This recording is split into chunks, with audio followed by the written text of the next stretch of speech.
And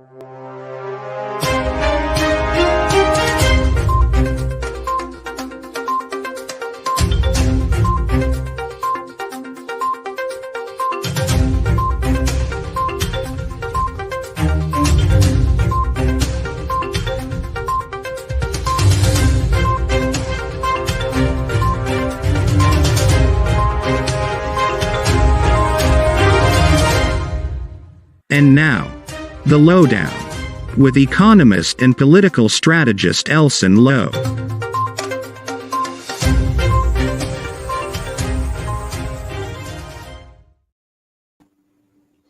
Good night, and welcome to the Lowdown. Welcome to the Lowdown. Thank you for joining us tonight. Thank you. You know we're always here for a good time on Saturday nights. We love to keep it light. We love to make some jokes. We love to keep you entertained, even as we discuss issues of national importance and as we discuss how those issues will affect you. Welcome to the Lowdown. I'm your host, Elson Low. It's good to be here. It's always good to be here with you guys. Start your Saturday night on a high with Elson Low. Start your Saturday night on a high with Elson Low. Folks, share the link. Let's get it rolling. Let's get everyone in here. Share the link. Share the link. Let's get everyone active. Let's get everyone looking at the show tonight. We want everyone to get a chance to enjoy themselves. Share the link. Share the link. Welcome to the Lowdown. It's going to be fun. It's always good to be here with you guys. We've got a couple of interesting things we're going to talk about tonight. Number one, we're going to talk about the cost of living and the way that has started to make some people really throw their hands up in despair. So we're going to talk quite a bit about that, talk about it internationally, but also locally, some of the key issues locally. We're also going to talk about Sugate. Folks, did you know that there is a second part of the Vice documentary that has been released? We'll talk a bit about some of the findings that have come out of that, just to keep you abreast so that you're aware and so that you can understand again why there's a call by the PNCR for an investigation, a call by the leader of the opposition as well for an investigation into these allegations. So, folks, we're gonna go into that, give you a sense of what is the new information that's come out of the Vice report. Now, we've actually got quite a bit of new information, so you'll want to stay tuned to get a sense of that. And then we're going to talk about the way that this is starting to seem, the Sugate is starting to seem a bit like what happened in our neighbor Brazil, which is something called Operation Car Wash. That's where a large number of politicians from both sides of the island, Brazil, but a large number of politicians were caught up in a corruption scandal that involves some of the biggest players out there. So we're going to talk about all of that. We're going to bring you up to date on all of that. It should be very interesting here tonight. And as a result, you're going to get a good sense both of Sugate and of Operation Car Wash. So folks, share the link. Let's get everyone in. Let's get everyone having with us here tonight. Let's let everyone get an opportunity to see the show, to hear about these interesting things. We're going to talk about the cost of living issue in Guyana. We're going to talk about Sugate and what's going on with Mr. Sue. Jagdeo says he's looking for Sue to sue him. Jagdeo can't seem to find Sue. The whole of Guyana is looking for Sue. Where is Sue? So we're going to talk about that. We're going to talk about how that relates to Operation Car Wash, the latest revelations coming from the Vice report. We're going to go into all of that and help you to understand why we're calling for an investigation, why we're calling for other actions, because Sugate is highly concerning, unbelievably concerning, and it is potentially a much wider spread, a much more widespread thing than I think people really realize. It is possible that there are many, many different tendrils, many different elements of this, which will all have an impact on the story of corruption in Guyana. That's why we're calling for an investigation into these things. And in other countries, you've seen those types of investigations lead to major charges. I think of Brazil's last 4 presidents, 3 of them have been jailed, some of them in connection with Operation Car Wash in one way or another. So this is something that is pretty big and has caused serious issues over in Brazil. corruption allegations. So we want to see these things properly investigated. Share the link, folks. Share the link. Let's get everyone in. Let's give everyone an opportunity to see the show tonight. And we're gonna lean into it. We're gonna be talking about some interesting and fun things. But we always like to talk a bit about housing prices in Guyana. We know that that is something that is really difficult for a lot of people because of the vast changes that have been happening in our economy. Folks, we are the fastest growing country in the world. The fastest growing country in the world, folks. So we're going to talk a bit about that. So actually, let's lean into it. Let's start off our memes of the week segment by looking at some of these house prices. If only to ask ourselves how Guyanese would possibly be able to afford these things. So let's lean in. All right, first off, we've got a property here that it's $1,500 a month. This is I believe it's a one bedroom, $1,500 a month. That's 1,500 US.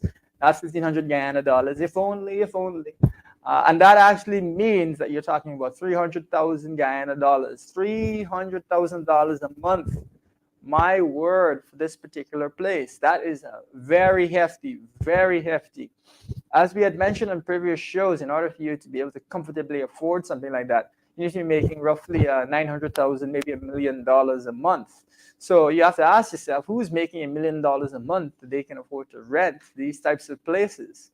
Of course, the minimum wage is only $60,000 here in Guyana, and it only became $60,000 after the opposition posed very strident opposition to the government regarding their unwillingness to raise the minimum wage, a minimum wage that was approved since January, and it took them all the way to June to raise that minimum wage. So we raised very staunch opposition to that because that was unacceptable.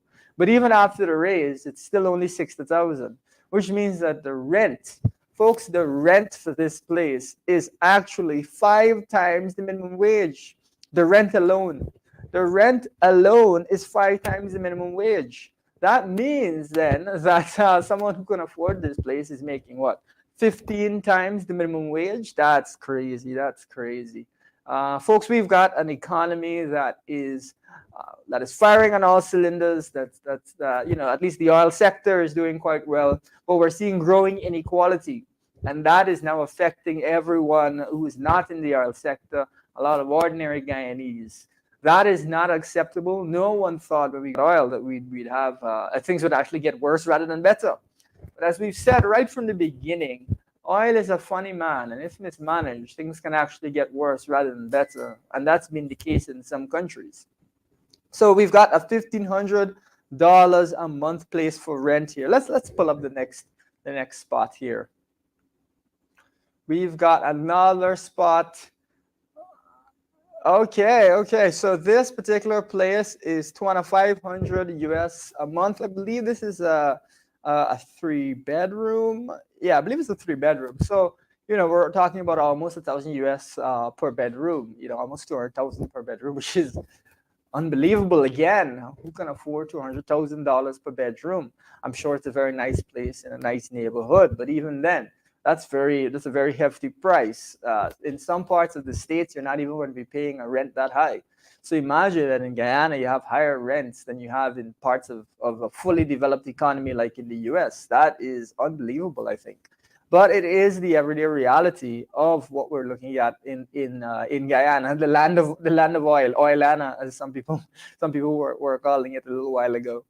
Very, very high rents. Of course, if you own property and you can rent it out, this poses an opportunity. That's fine. Of course, we want Guyanese to benefit. We want Guyanese to be able to reap the rewards of the oil and gas economy. And of course, only Guyanese owned companies and Guyanese can supply rentals and so on, housing to the oil and gas industry, but based off of our Local Content Act. So you are in a very advantageous position to provide that type of service to the oil and gas industry. Something to keep in mind, folks. Something to keep in mind. But yes, so very high rent. Let's get the next one up as we're rolling. All right, so we've got I believe this is a 4-bedroom for $5,000 a month. $1 million a month, folks. $1 million a month for this particular location. I mean, it seems nice enough. I don't know if it's, $1 million is a hefty amount of money. For anyone, that'd be a hefty amount of money. So that's a 4 bedroom, and that means that you're looking at just over $1,000 per month, which is again so expensive, very hefty. I mean, what's that? 1250 per month. That is very hefty. That is very hefty. Of course, the average person in Guyana would not be able to afford this. This has to be someone that's in the oil and gas sector. Has to be someone in order to be able to afford this. I mean, I suppose it could be the CEO of a major Guyanese company, to be fair. But most of these houses are just catering to the oil and gas sector. That is what is going on.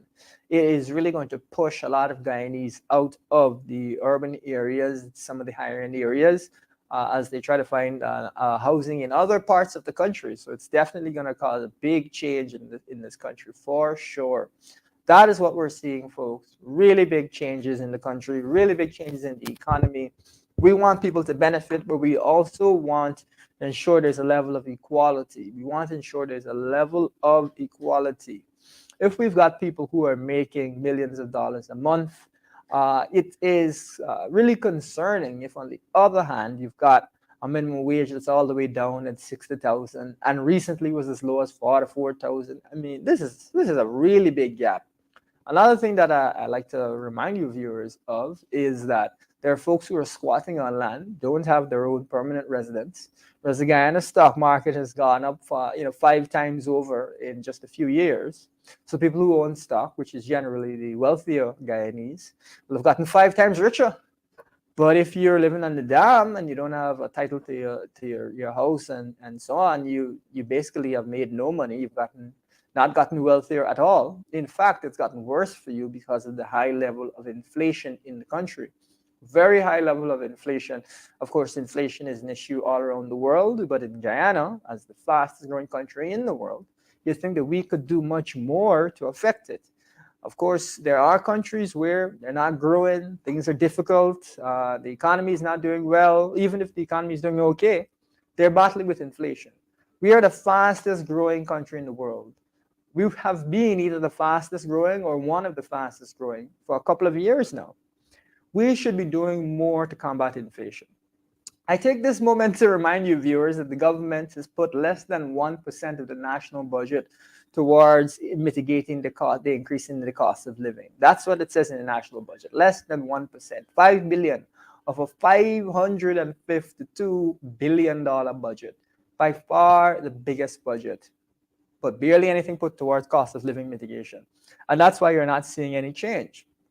We've recently heard the government say that they want to go to Parliament now to actually look to get some more supplemental funds. But folks, we're at the halfway point of the year. We're at the halfway point of the year. We had a whole war in Ukraine that sent prices through the roof.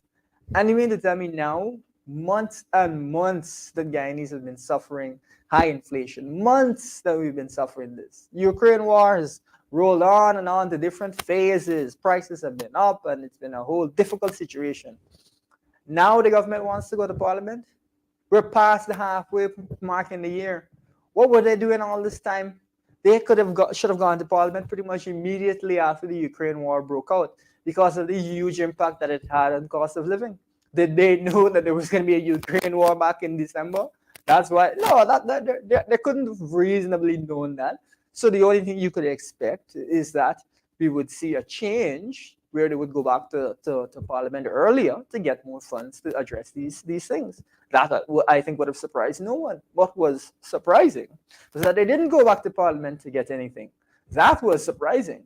In fact, you saw the Minister of Finance, you saw the ministry publish an inflation number of 4.1%. So that's what the government is saying they expect inflation to be for the year. But inflation coming into this year, coming in, in December, was over 5%, almost 6%. And then it started to get higher than that. And then the Ukraine war broke out and it got even higher than that. And you're sitting there looking at that 4.1% expected inflation and asking yourself, what planet that number came from? Because the government really was way off on that one. And I think we'll continue to be way, way off on that one. Let's get the next slide up, folks. Let's get the next slide up. Remember to share that link. Let's give everyone a chance to see the show. Share that link. Share that link. All right, so now we've come into some of the funnier memes that have been floating around in the country. So apparently, you have to have multiple man to put up with cost of living in Guyana. And someone here is saying that these are the key men that you have to have right now. A monthly man, so man is going to give you money monthly. A fortnightly man is giving you money more frequently. A daily man is going to give you money every day, and a top geologist in this country, man. So probably an oil man is what they're trying to say. Folks, this is the case. Somebody said on the Granger, you didn't used to have a multiple man. You could do it one man. Folks, I am not advocating for multiple man. That's not what I'm saying. But this is the situation that we seem to be facing in the country, where times are tough. It's pretty hard out there, and people are out here saying that you have to have multiple man in order to cope, which is quite an interesting approach to take. But that's something that has gone around the rounds and caused quite a stir so far. Let's get the next slide up. It's caused quite a stir over the course of the year. So prices have been going through the roof. We've seen the Bank of Ghana say that they're looking at, I think it's 1.7% is the increase in inflation. The overall inflation rate is about 6.7%, and that they expect it to come down by the end of the year. They expect inflation to come down a bit by the end of the year. I don't know that's to me a reasonable expectation at all. Let's see how it goes. They're still clinging to this, I believe, 4.1% number. I don't know about that one, but let's see how it goes. I'm pretty sure that we've blown way past that with just the war in Ukraine by itself. We would have to see if this matters to you, viewers, significant deflation in order to offset that. But anyway, what we're noticing now is that the Bank of Guyana has put out some figures, but we've seen Bureau of Statistics put out figures that show that inflation is quite high, higher, I think, than the Bank of Guyana statistics. 7.5% is their quote for inflation from April, and for food inflation, it's even higher than that, much higher than that. Very concerning. It's something that across the world is concerning a lot of people. But let's get the next slide up, because that actually conveys a little bit of what's interesting about this. We've heard newspapers say that the cost of living is going to double by the end of the year. This is not correct. I think it might be a misinterpretation of what's going on. In order for cost of living to double, you'd have to have 100% inflation, which would mean that prices would have had to double. So I think there might have been a misunderstanding there, but it has nonetheless triggered strong reactions in the public. So let's get a quick video up here that you may have seen already, viewers. You may have seen it already, but it is quite entertaining, if I do say so myself. Maybe you'll think to yourself that you don't agree. Maybe you do agree. But let's get that video up. Jesus Christ, if cost of living double, I don't know what happened. A pound of sugar is $300 already. Flour, everything gone up. Everything just raising. You gotta get about $40,000 for buy good ration. You gotta get 3 man now. A weekend man, a monthly man, and a fortnight man. Yeah, folks, we're not advocating for you to get 3 man. That's your own personal decision. But that's essentially, I think, the thrust of what she's trying to convey is that times are hard. Things are tight, times are hard, and prices continue to go up. That's the thrust of what she's trying to say. So, as funny as it is for the, coming, I think, responding to this idea that the cost of living will double is a real question. There's a real question underneath all of this of what is the government doing to bring down these prices and to deal with cost of living, because people are under a lot of pressure. She's definitely indicating that people are under a lot of pressure. Now, we in the PNCR have put forward several proposals regarding bringing down the cost of living in Guyana. One being that there should be grants to small businesses such as farmers and so on to buy new equipment to expand production to bring down their costs. But also we've called for the price of gasoline to be brought down and to remain lower, which can be done through compensating suppliers for any price that's above a set price that the government has determined. So we believe that that is an easy way to first of all bring down the cost of gasoline. So you're gonna have basically a price at which you expect gasoline to sell generally, and anything above that you compensate. So we're not gonna pass this higher price down onto consumers. It's gonna be a lower price that consumers pay. Of course, Guyana is an oil producer. Folks, did you know that Guyana is an oil producer? We are benefiting from these higher prices. We're benefiting massively. The estimates last year were $74 a barrel. And the last time I checked oil price check, it was $107 a barrel. So way, way beyond the estimates for the year. What does that mean? That means the government is raking in a lot more money.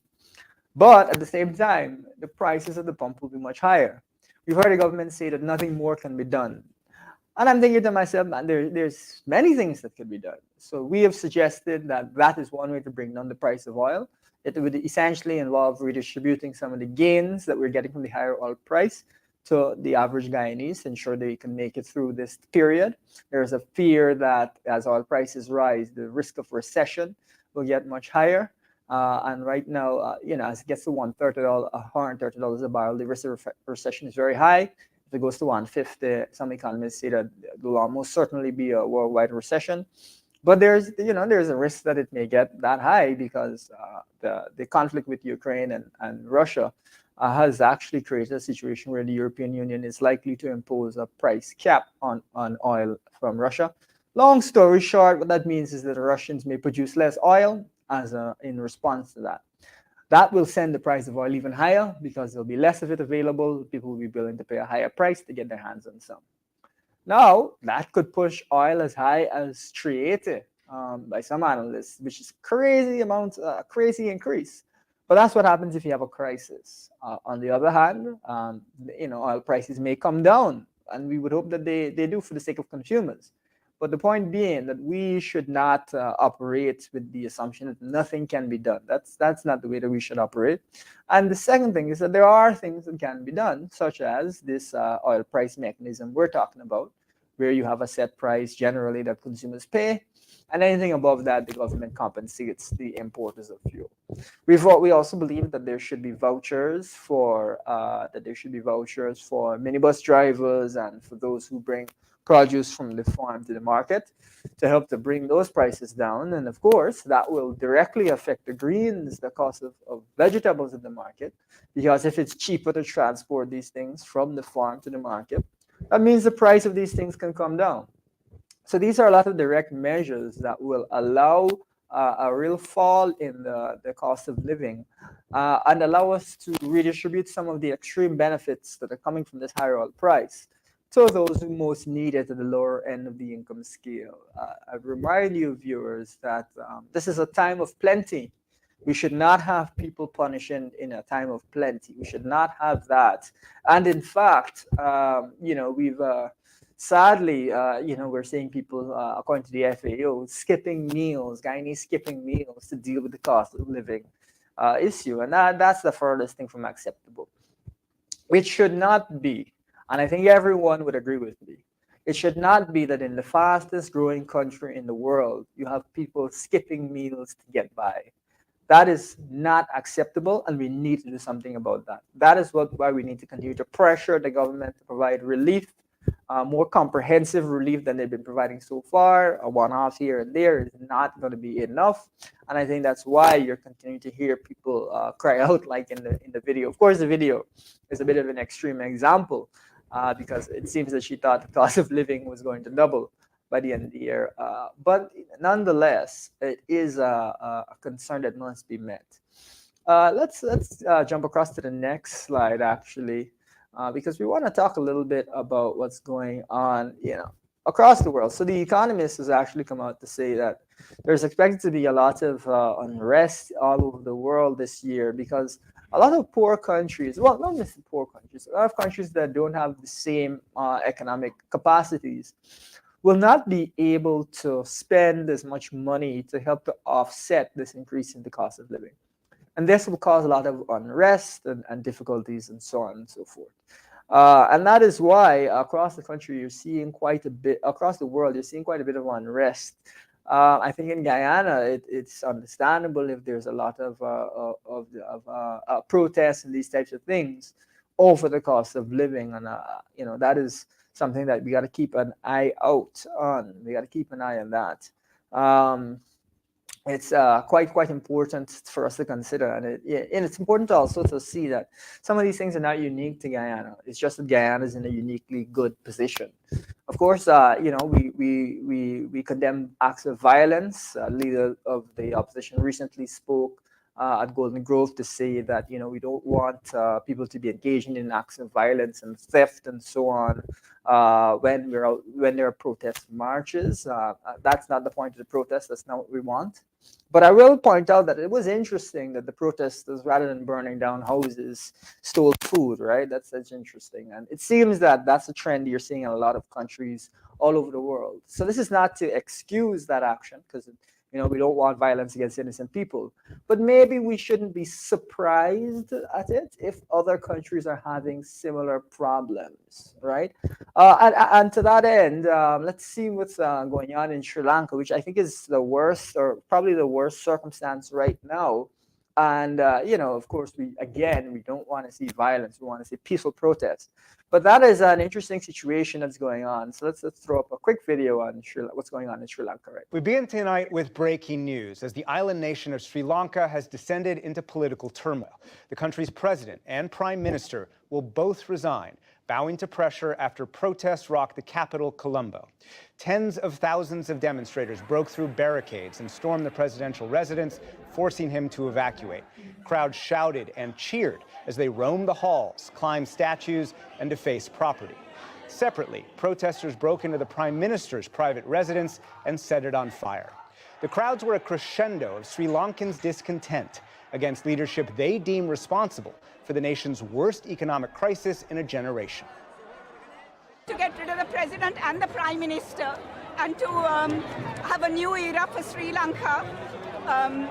Also, I feel very, very sad that they didn't go earlier, because had they gone earlier, there wouldn't have been any destruction. And it's time that we got all our stolen money back to this country. Sri Lanka's president will officially step down next week. In Japan, we're learning more about. All right, thank you for taking a quick look at that, viewers. So that's what's going on in Sri Lanka. You're seeing them storm the presidential palace, storm the prime minister's residence. We don't want to see violence in Guyana. That is not what we want to see. But it is interesting that across the world, you're starting to see this type of unrest over the cost of living, over people's inability to live and to make enough money to get by. One of the famous quotes coming out of Sri Lanka is a woman complaining that she doesn't have enough money to buy milk for her baby. So those are the types of things that are really concerning, and the type of things that we're seeing right now across the world. So, one of the things I try to get Guyanese to get a little bit of perspective on, it's important to understand when Guyana is not unique. There are ways in which Guyana is unique and ways in which Guyana is very special. But there are other ways where it's pretty typical, pretty normal. So I don't want us to run away with the idea that this is the only place where there's unrest and so on. We don't want unrest. We don't want violence. But this is a difficult time for a lot of people. Of course, Sri Lanka is a country in very difficult, is in very tricky economic circumstances, especially regarding their debt and so on. But Guyana is the opposite. This is a time of plenty, making lots of money. Oil production is far outstripping the highest levels in Trinidad. And yet, we're seeing people in Guyana skip meals. That is, why is it that we're seeing difficult, painful cost of living problems in this country when the country is growing at this tremendous rate and all this money is being made? You just had a budget passed that wasn't somewhat bigger than the last budget, wasn't kind of bigger than the last budget, that was nearly 50% bigger than the last budget. And in that budget, not even 1% went to cost of living mitigation. It kind of raises this serious question. What is the government's priorities? What are the government's priorities? This is a once in 40 years crisis in terms of cost of living, high levels of inflation, breaking 40-year records all over the globe. And the government doesn't put much towards cost of living woes and is only going to come to parliament to directly deal with that after more than half of the year has elapsed. I mean, is the government aware? Are they paying attention? Are they off, having cocktail parties and something and not paying attention to the average Guyanese experience? This is extremely obvious. But I guess it's not obvious if you don't care. And one of the things that I think is very interesting from what we saw in that video is the woman talking about how the government in Sri Lanka had stolen all of their money and so on and so forth. And then you hear those types of corruption allegations, kind of makes you think about Guyana, doesn't it? Doesn't it? And that's a great segue to our friend Sue. Our friend Sue. Sue is alleged has been up to a lot of mischief. Someone was asking me, Jagdeo says that he's gonna sue. But what's happening with that? He still can't find Sue. Where could Sue be? Pretty ridiculous that we still haven't been able. No one has been able to see Sue. I don't know where Sue is. But from that perspective, though, let's run through first of all the updates that we've seen coming out of the new Vice documentary. That's the second part of the Vice documentary, which raises these allegations that need to be investigated so we know the truth. What has happened is that a couple of things have come out which are interesting. One being, it was indicated in this documentary that it's not just that you need to that middlemen are paid to influence the government and get contracts and so on, but that without paying them, you can't get contracts. I thought that was interesting because that's a bit of a distinction, isn't it? There's a difference between saying, "Oh, I'm gonna pay this government person money and get a contract," and the government or the government person taking the attitude that they are not granting any contracts unless people pay, which means that it is a systemic issue. There's not a single person, there's not a single entity, but systemically, that's the way that the system is designed. That was a very alarming allegation, and it means that pretty much everywhere you'll see. It would mean that pretty much everything is involved in corruption. Of course, we need investigations so we know the truth. But that would be very alarming if it's the case, and that's what's being indicated. So that's again what we're calling for an investigation. Also, it was indicated that there's a money laundering scheme to bring money into the country to be used as bribes. Again, something that needs to be investigated so we know what the truth is. And something that was said really concerned me in the course of this, because this is where the Vice documentary, going beyond just talking about Sue's allegations against Jagdeo, where he's alleging that Jagdeo takes regular bribes from him. That's the allegation. We're now seeing an explanation of how money finds its way into Guyana to bribe individuals. And what was said is that the president has received funds before. That was very alarming to me. The person didn't say the vice president, the person said the president. So that I think implicates the president himself regarding these money laundering schemes. Now, of course, again, we need investigations to find out whether these allegations are true. So we'll have to keep that in mind. But that was alarming. And further, the person went on to say that local government officials have received funds. And I'm thinking to myself, oh my, it's going to that extent that local government officials would be receiving these bribes. Again, investigations to find out what exactly is the truth. This is very, very alarming because what it means is that we've got a level of corruption, potentially got a level of corruption in this country, which is widespread across the entire governance system. That would cause serious problems for Guyana's development. And if true, it would not be at all surprising that Guyana has not had the level of development of many other countries. In fact, according to the IMF, Guyana underperforms in its governance, even when compared to its peers in the developing world or in the Caribbean. It's that bad. So these are very concerning allegations. Of course, the opposition has called for an investigation. This is what is required so that we know what the facts are. an investigation, and we've called for the vice president to step aside or be fired to facilitate such an investigation.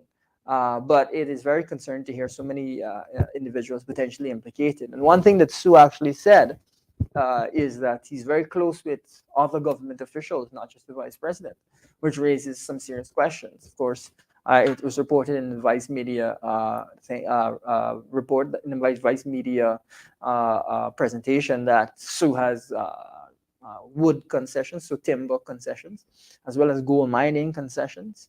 Sue is, of course, mentioned an oil company, and we'll come back to that oil company.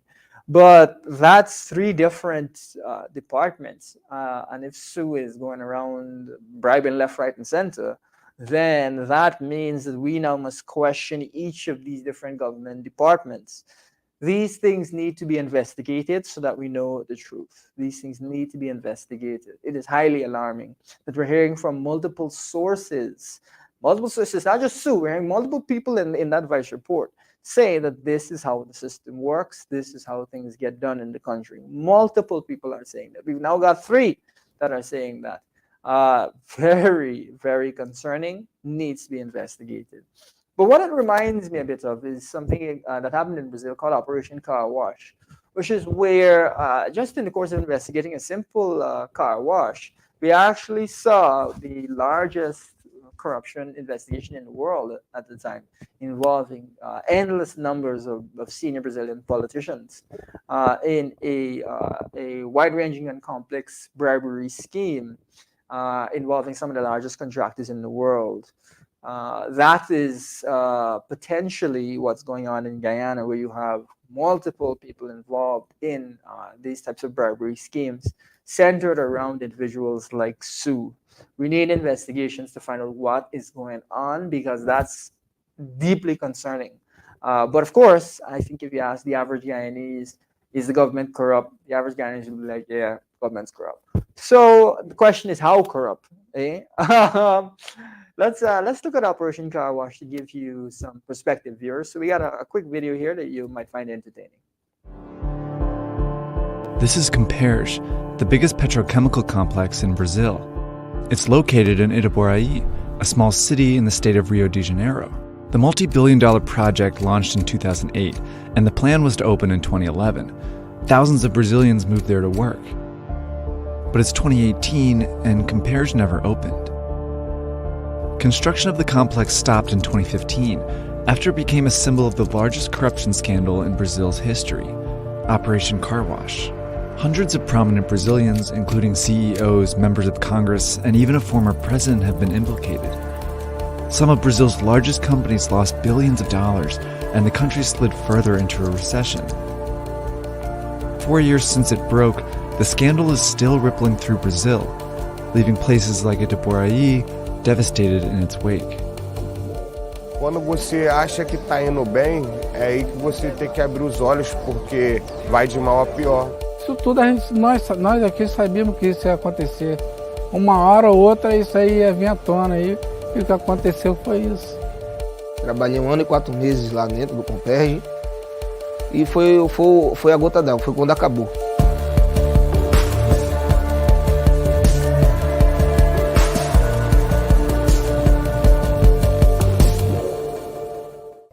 Itaboraí was the perfect place for one of Brazil's most ambitious energy projects. It had the space for 2 refineries and a petrochemical plant, spanning 45 square kilometers. It's also close to Brazil's newly discovered natural gas fields off the coast of Rio and Sao Paulo.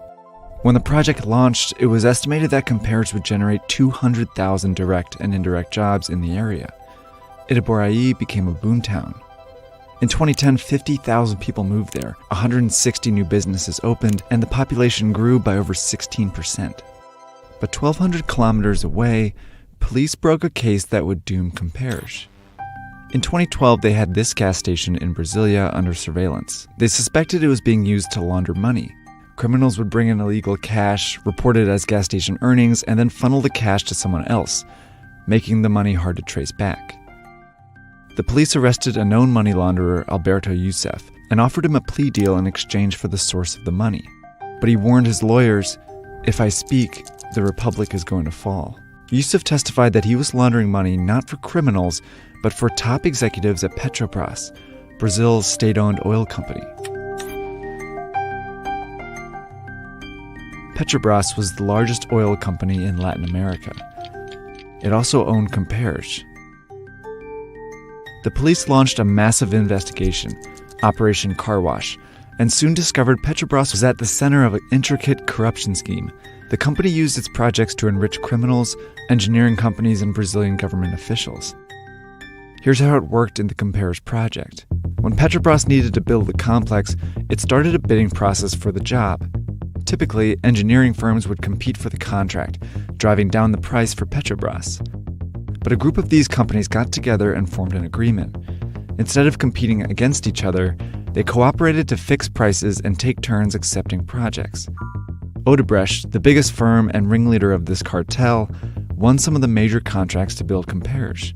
This allowed Odebrecht to overcharge Petrobras and profit immensely. The original cost for Comperj was about $6 billion, but by 2015, Petrobras had paid at least $14 billion.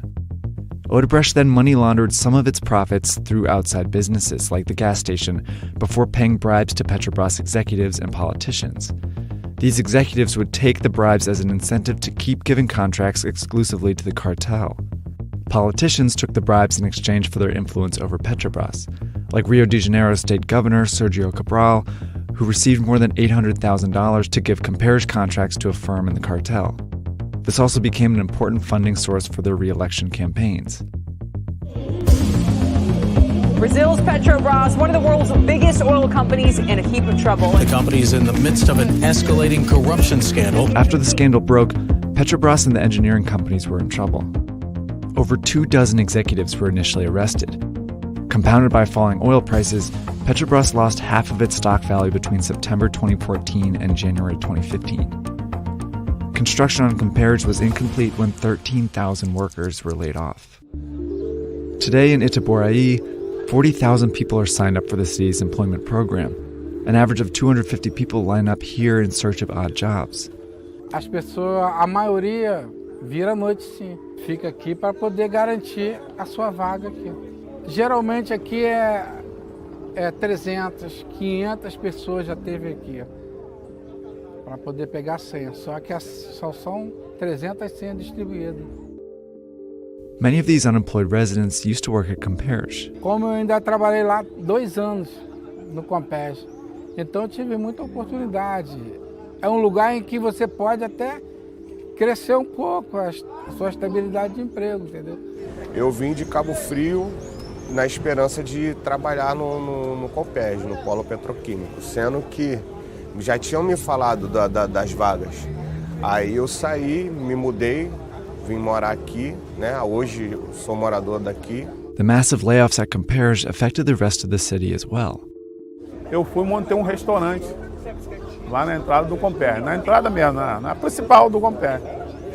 E ali, por dia, era 400 refeições que vendia. Todo dia, café da manhã, às vezes até janta e tudo. Quando chegou 2013, o Comperj fez isso só. Parou tudo, restaurante não tinha mais ninguém, começou a ficar deserto. With Brazil's economy still trying to recover from a recession, Itaboraí has found it hard to bounce back on its own. Today, some limited construction is planned to resume at Comperj after Chinese and Brazilian firms partnered with Petrobras.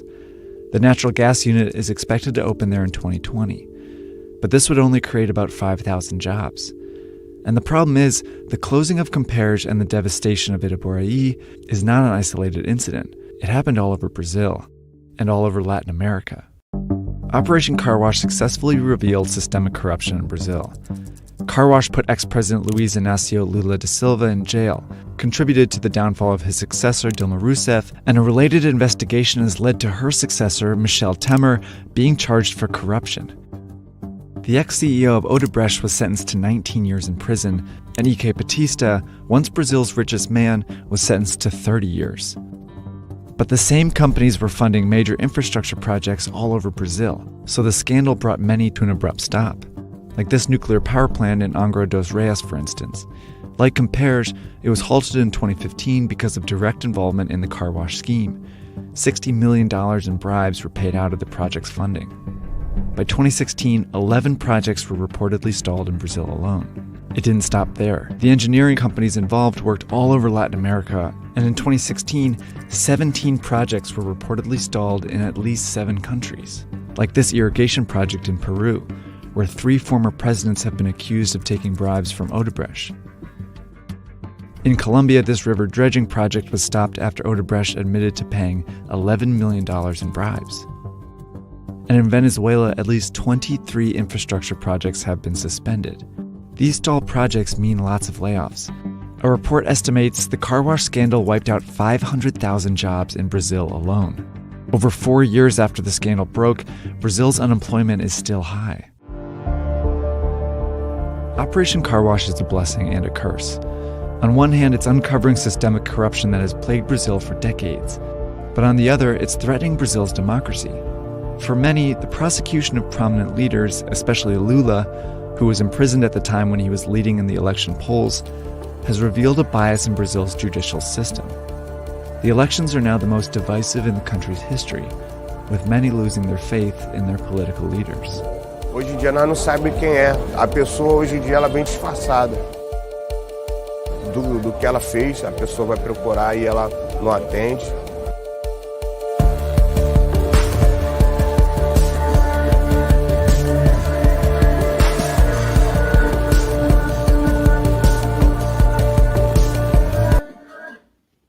All right, viewers, Operation Car Wash, right next door. Funny name, Operation Car Wash.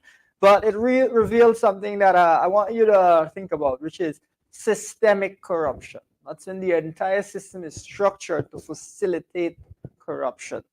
That's something that I want you to, take a second and think about every time you see some corruption allegation in Guyana. Try to understand whether this is all part of the structure that people put in place to create these types of corrupt deals so that they can benefit from them. Now, there's a couple of things in Operation Car Wash that are interesting. First of all, without investigations, we can't know anything in Guyana. But there are a couple of things that I want you to think about. One is the impact of a national oil company in corruption. Now, because Brazil had a national oil company that was involved in the corruption scandals, that meant that actually their oil industry directly was now involved in an element of this type of corruption, or these types of corruption allegations. That is very disturbing, because now what it means is that the biggest industries, in Guyana's case, would now be drawn into the whole corruption scenario, and that could have all sorts of negative impacts. In this case, it froze a lot of the developments and the projects that are tied to the industry, so the corruption actually shut down the industry. And as was indicated by Vox there, which is a similar to Vice and other online media outlets, there was a loss of about 500,000 jobs due to these types of freezes. So when you get yourself a national oil company and you tie it up in the same forms of corruption that already exist, you can end up having that national oil company run into the ground and run into all of these corruption inefficiencies. Folks, we're currently seeing the government talk about putting forward, and it seems they want to do this, a national oil company. So that's one thing to look at. But folks, do you recall that Sue said that other amounts before this have been much bigger, like the national oil company? So Sue's referring to bribes and was saying that the bribe you had to pay for the national oil company was much bigger. So when I say that there's a real risk of corruption around a national oil company, even before a national oil company is formed, we've got corruption allegations coming out here. Even before. That's one side of it. Another side could be that Sue is referring to the upcoming auction of the remaining oil blocks, as well as the other areas that have been given up where there might be oil offshore. We in the PNCR and within the opposition have called for an investigation into these allegations and have called for stronger mechanisms for the transparency and accountability in the auction of those oil blocks. We've had issues with oil blocks before in this country under President Ramatar, where there was a lot of controversy over the way that he awarded the oil blocks just before the election. And now again, we're looking at issues with oil blocks. We have called for a freezing of that auction until we see an investigation into these allegations and until we see that there are proper measures in place, which we have put forward, transparency measures to ensure we have a proper oil block auction. Because when you have a man like Sue coming out saying he paid a bribe for an oil company already, is it the national oil company? Is it the oil blocks? We don't know. But we don't want, this is why we need an investigation to find out the truth. We don't want to hear the word oil come out to anybody like Sue's mouth. We don't want to hear the word oil come out. I mean, yes, there's different types of corruption that are all bad, but oil corruption in this country has potentially tens of billions of US of implications. Not a 10 million, not a 100 million, tens of billions of US. We need an investigation to find out what is going on here. There is nothing or very few things as alarming as hearing a man like Sue say, based off of these allegations and based off of what we've seen, oh, I already paid money for an oil company. That's like the craziest thing that you could possibly hear. It is extremely chilling to hear that. So we need to see a proper investigation and we need to see a freezing of the auction of these oil blocks until this is resolved. This is unbelievable. And that's the first thing. The second thing is, and this is something, again, I want you to keep at the back of your mind. We don't know, but this is where we need to have these types of investigations and to see people dig. There is an energy complex that was referenced, I think Zedobai is the name of it, in Brazil, where it was frozen, but where the price of the energy complex doubled, more than doubled over the course of construction, and where that was involved in all of the bribes and so on and so forth. Have you ever heard of an energy project in Guyana where the price more than doubled? Because I can think of two. And my question is, do we have to now put more scrutiny on at least one of these, because one has already been scrutinized a lot, to make sure that there's not corruption? We don't know that there's corruption, but do we need more scrutiny to make sure? These are questions that we must ask ourselves as a nation. And of course, I'm talking about the Yas to Shore project, which has doubled in cost since the coalition originally looked at the project.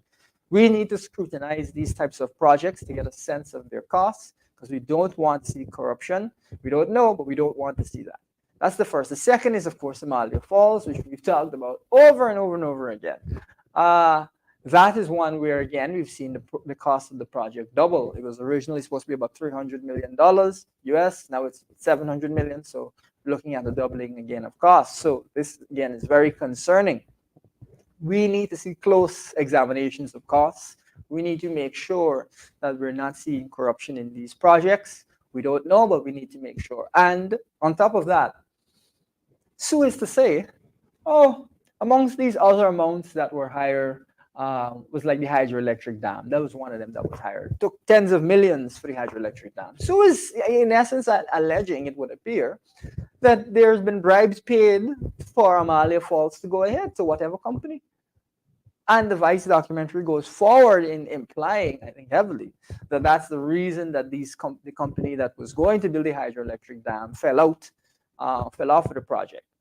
Now, again, don't know that, but it's incredibly concerning to hear that type of allegation. And that's why you need to have an investigation. Because it could be that there's hundreds of millions of US that are being lost due to corruption. And it could be that a certain person has been taking bribes for the over 10 years that we've been talking about Amalia Falls. Can you imagine that? Can you imagine that the reason that you have blackout and expensive electricity is because a certain person was taking bribes this whole time? That would be wholly unacceptable. That is why we're calling for an impartial investigation. That is why we need to get to the bottom of this so that we have an understanding of what exactly is going on. And these revelations are incredibly potentially disastrous for the country. You know, every time you think about, until we get an investigation, we need to keep this in our mind. Every time you get a blackout, you think about Jack Dio, and you think about Amalia Falls, and you ask yourself, what is the truth? We need an investigation to find out the truth. That is what we need, because these are the allegations that are coming out. And we've seen in Brazil exactly the same thing play out. So is that what's going on in Guyana?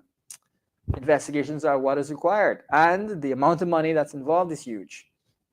So this is something that I think will continue to be an issue, will continue to be something that we discuss in Guyana because of the scale of these projects, which have hundreds of millions of US, sometimes billions of US, because of their real impact for the country, electricity generation.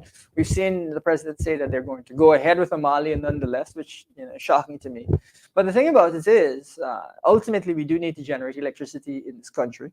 We have suggested solar as a very effective alternative. It's much cheaper than than Amalia Falls. And, it's much easier to maintain. There's less risks associated with it, far cheaper. So we think that that's a very good alternative to Amalia Falls. Of course, you're going to have the gas and shore project as well to buttress it, but solar would really help to move the economy forward.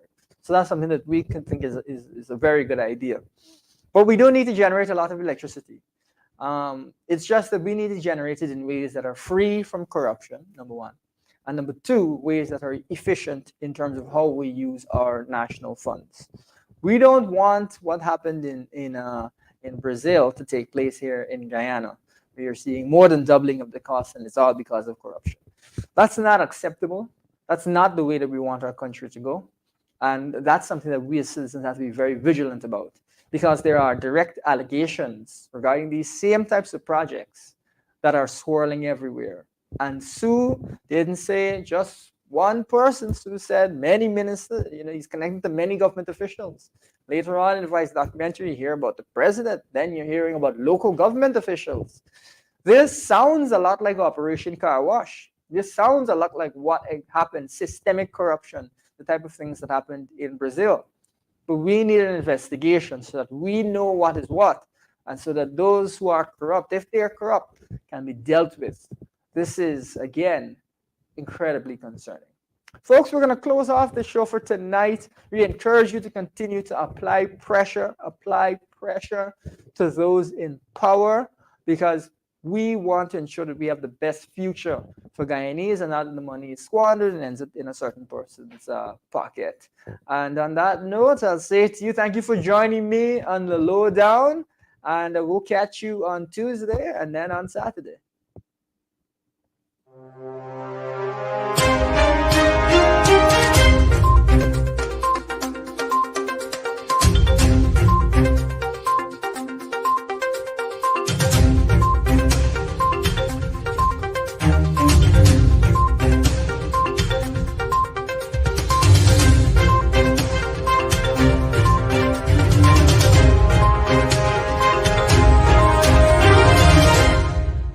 Thank you for watching our program.